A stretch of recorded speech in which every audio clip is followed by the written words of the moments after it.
का इल्जाम तो इलेक्शन हारने वालों ने भी नहीं लगाया।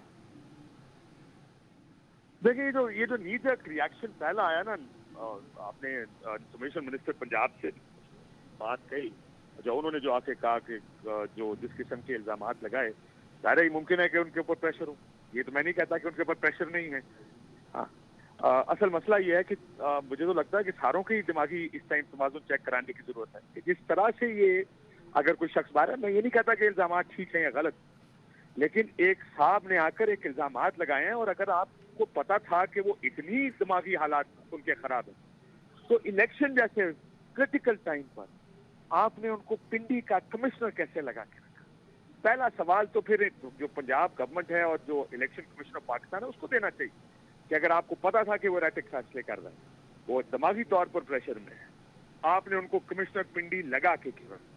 कितना आसान है बाहर आके कहना जनाब उनका दिमागी तवाज़ुन ठीक, और कितनी जल्दी ये फैसले सुना दिए दोनों ने आके। मैं ये नहीं कहता कि एक तरफ का फैसला ठीक है या दूसरी तरफ का ठीक है। हमारे मुल्क में एक रीत और रवायत बन गई है, इस तरह का कोई बयान कोई साहब बाहर निकल के कोई शख्स बात करता है और कहता है कि मैंने इस चीज का गुनाह किया है, सच करें, और मेरे पे प्रेशर था इलेक्शन कमीशन ऑफ पाकिस्तान का, कि जिसका भी प्रेशर था, हम बजाय इसके कि उसकी तहकीकात करें, हम सबसे पहले उसके दिमागी तवाज़ुन के ऊपर सवाल उठाएंगे, फिर उसकी सियासी एफिलिएशन के ऊपर सवाल उठाएंगे, फिर कहेंगे ये जरूर किसी से मिला होगा, जरूर इसने किसी से पैसे पकड़ लिए होंगे, जो कि मुमकिन है। मैं ये नहीं कहता कि इन सब में से कोई भी मुमकिनात में से, लेकिन मुमकिन ये भी तो है कि वो जो कह रहे हैं वो ठीक कह रहे हो। तो अगर ये भी मुमकिन है तो इसका एक ही रास्ता है इस सारे को हल करने का, कि आप एक शफाफ तहकीकात कराएं जिसमें ये सबको पता हो। ये जो बात कर रहे थे कमिश्नर पिंडी के, ये इल्जाम किसी, माफी चाहता हूँ, ये जो इंफॉर्मेशन मिनिस्टर साहब ने आके कहा, ये इल्जाम तो किसी ने नहीं लगाया कि मैं हारा हुआ था और मुझे या जीता हुआ था मुझे हरवा दिया गया। मेरे ख्याल है हजरत को पता नहीं है, इस वक्त पिंडी के तमाम उम्मीदवार अपने हाथ में फॉर्म 45 लेकर जगह जगह जा रहे हैं।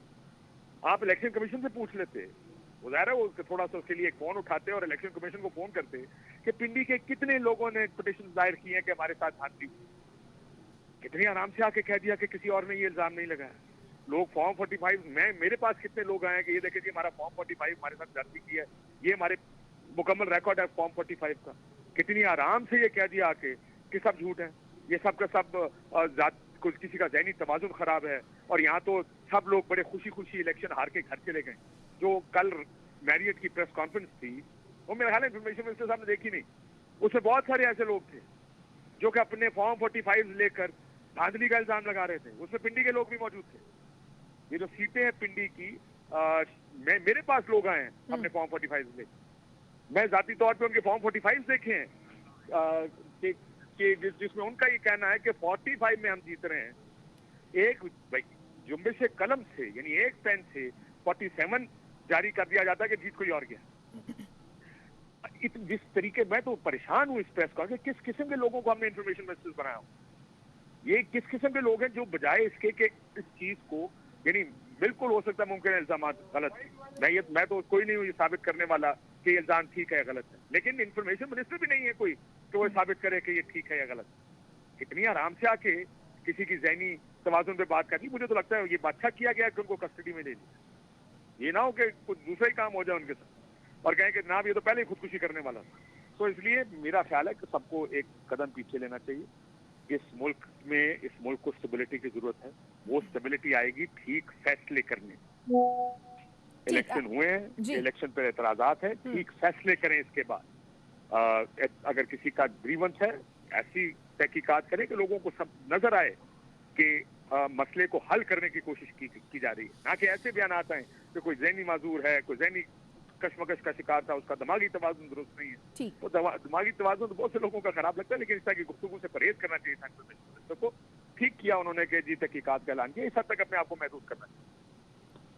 ठीक है, काशिफ अब्बासी साहब साथ ही रहिए। मेहर बुखारी साहबा भी हमारे साथ हैं। मेहर साहबा, कमिश्नर रावलपिंडी के इंकशाफात और उस पर जो रिएक्शंस हैं उन पर तो हम बात कर ही रहे हैं, लेकिन अभी राना सनाउल्लाह साहब जब हमारे साथ मौजूद थे तो वो ये कह रहे थे कि नून लीग में से अक्सरियत की राय ये है कि वो हुकूमत साजी में हिस्सा न ले, और वो कहते हैं कि हम अपोजिशन बेंचों पर बैठने को तैयार हैं। तो आपको क्या लगता है क्या होने जा रहा है?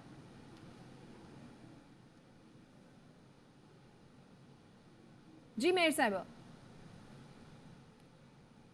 ठीक है, खावर गुमन साहब, यही सवाल आपकी जानिब के जो ये बात कर रहे थे राना सनाउल्लाह साहब कि हम ऑपोजिशन बेंचों पर बैठने के लिए तैयार हैं, नून लीग में से अक्सरियत की राय ये है कि हमें हुकूमत साजी का हिस्सा नहीं बनना चाहिए।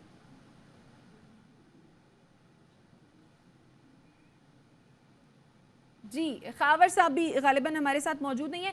काशिफ अब्बासी साहब, क्या कमेंट करेंगे इस पर आप? जी जी, मुझे आवाज आ रही थी।